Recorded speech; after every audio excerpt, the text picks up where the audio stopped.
সাকলাইন মুশতাকের আমি একটা ইন্টারভিউ দেখছিলাম গতকাল।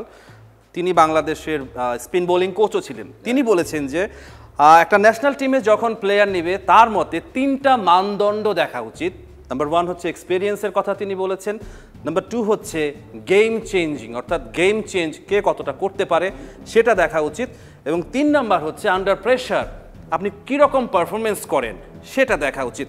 তো এই তিনটা মানদণ্ড মাথায় রেখে আমি বাংলাদেশের এখন যে দল রয়েছে সেখানে আপনি মুস্তাফিজুর রহমান ছাড়া আর কাকে কাকে দেখতে পান?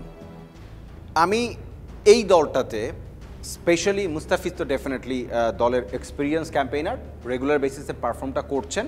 মাঝখানে একটু পারফরমেন্সের ঘাটতি আমরা পেয়েছিলাম, আবার রাইট শেপে ব্যাক করেছেন মুস্তা, রেগুলার ভালো বোলিং করছেন, স্পেশালি ডেথ ওভার্সগুলোতে তিনি সত্যি আউটস্ট্যান্ডিং। তার বাইরে এই দলে আপনি যদি বিভিন্ন মানদণ্ডের কথা চিন্তা করেন তাহলে আমি লিটন যেহেতু ইনজুরিতে খেলতেই পারছেন না, তিনি নাই, মানে বাংলাদেশের প্লেয়ারদের এত লিমিটেশনস, ম্যাক্সিমাম প্লেয়ার আসলে খুবই লিমিটেড শট খেলতে জানে। লিটন আমি তাকে বলবো যে তিনি খেলতে জানেন, গোটা মাঠের সব দিকে খেলতে জানেন। Tanzid Tamim as a very classic player, আমার কাছে মনে হয় ওর ভবিষ্যৎটা ভালো।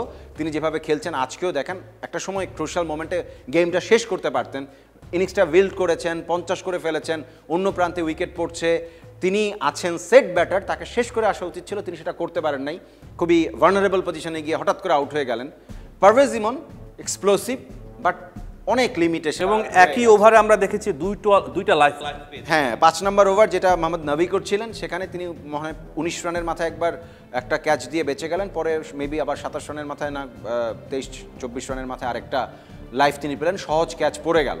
তো পারভেজ হোসেন ইমন যেই ধরনের শট খেলার চেষ্টা করেন একই রকমভাবে টেনে নিয়ে মিড উইকেটের ওপর দিয়ে, কিংবা আপনার কখনো কখনো মেবি তিনি ফাইন লেগ ট্রাই করেন, কিংবা লং অনের ওপর দিয়ে ট্রাই করেন, আমি জানি না। আপনি বলতে যাচ্ছেন উইকেটের চারপাশে তিনি খেলতে পারেন, সব দিকে আসলে তার হাতে শট নাই, এবং একই ধাঁচের শট খেলার চেষ্টা করেন। স্পিনার এগেনস্টে ম্যাক্সিমাম সময় তিনি সুইপ খেলার ট্রাই করেন, এটা রিস্কি শট। যখন আপনি সোজা খেলতে পারবেন তখন বেটার। আপনি তানজিদ তামিমকে দেখেন যেভাবে তিনি তুলেছেন, একটুখানি আপনার কি বলে এটাকে ইনসাইড আউট করে খেলা, বা সামনের পায়ে গিয়ে বলটাকে তোলা, একদম জায়গায় দাঁড়িয়ে একটু অনায়াসে খেলা, যেটাকে আমরা বলি যে এফর্টলেস 6 মারা, সেটা পারভেজ হোসেন ইমনের মধ্যে থাকে না।